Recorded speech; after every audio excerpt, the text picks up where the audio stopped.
करीमनगर के मानेर डैम में कश्ती में सफ़र के दौरान एक खातून ने पानी में कूद गई। रियासत तेलंगाना के ज़िले करीमनगर के मानेर डैम में एक शादीशुदा खातून ने कश्ती में सफ़र के दौरान डैम के पानी में छलांग लगा दी। जैसे ही कश्ती की रफ्तार तेज़ हुई, कश्ती के पीछे बैठी खातून ने अचानक पानी में कूद गई, जिस पर एक चुस्त बोट ड्राइवर ने खातून को बचाने के लिए लाइफ जैकेट फेंक दी। खातून को पानी से बचाकर पुलिस के हवाले कर दिया गया। इब्तदाई इलाज के बाद इसे करीमनगर सरकारी अस्पताल मुंतकिल किया गया। इसने पानी में क्यों छलांग लगाई, इसकी मुकम्मल तफसीलात मालूम नहीं हो सकी।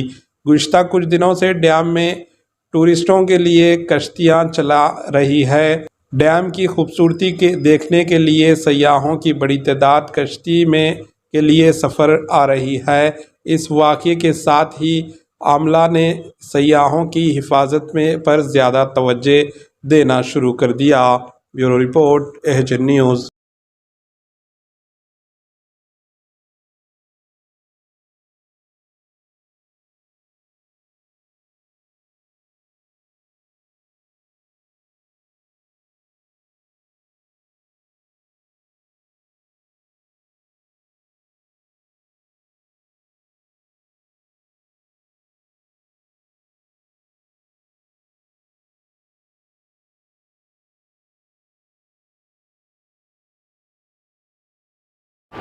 एचएन न्यूज़ को लाइक करें, शेयर करें और सब्सक्राइब करना ना भूलें।